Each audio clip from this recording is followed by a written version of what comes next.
എൻ്റെ ലൈഫിൽ ഒരുപാട് ആഗ്രഹിച്ചിരുന്ന ഒരു കാര്യം എനിക്ക് ചെയ്യാൻ പറ്റി. ഒരു സോളോ ഡേറ്റ്. ഞാൻ ഇതുവരെയും ഒറ്റയ്ക്ക് സിനിമയ്ക്ക് പോയിട്ടില്ല, ഒറ്റയ്ക്ക് ഷോപ്പിംഗ് ചെയ്തിട്ടില്ല. സോ എൻ്റെ എക്സ്പീരിയൻസ് ഞാൻ ഷെയർ ചെയ്യാം. Come with me, let's go for a solo date. അങ്ങനെ ഓട്ടോച്ചേട്ടന് താങ്ക്സ് ഒക്കെ പറഞ്ഞിറങ്ങി സിനിമാ തിയേറ്ററിൽ.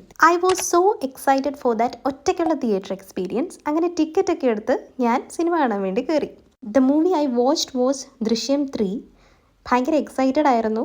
അങ്ങനെ സിനിമ സ്റ്റാർട്ട് ചെയ്തു. നല്ല നൈസ് മൂവിയാണ്. പക്ഷേ ദൃശ്യം 1 and 2 പോലെ അത്ര ത്രില്ലിംഗ് ആയിട്ടൊന്നും തോന്നിയിട്ടില്ല. സോ അത് കഴിഞ്ഞ് what I plan was going for a shopping. So അടുത്തുള്ള മോളിലെത്തി for a solo shopping experience.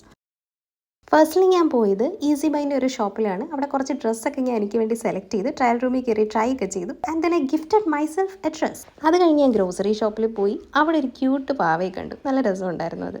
After shopping എന്തോ വലിയ അച്ചീവ്മെൻറ്റ് കിട്ടിയ സുഖം ഉണ്ടായിരുന്നു. പിന്നെ കുറച്ച് ഈവനിങ് വാക്ക് ചെയ്തു. Reserved a table for myself. ഒറ്റയ്ക്കൊരു ടേബിളിൽ സമാധാനമായിട്ട് ആസ്വദിച്ച് ഫുഡ് കഴിക്കാൻ പറ്റി. That was a 10 on 10 experience guys. Trust me, you have to try this at least once. പിന്നെ തിരിച്ച് റൂമിലേക്ക് പോകാനുള്ള പ്ലാൻ ഇട്ടു. ബസ്സിലിരിക്കുമ്പോൾ ഐ ഫെൽ സോ ഹാപ്പി. എന്തോ അച്ചീവ്മെൻറ്റ് കിട്ടിയ സുഖം. ഇഷ്ടമുള്ള ഒരുപാട് കാര്യം ഒറ്റയ്ക്ക് ചെയ്ത സന്തോഷം.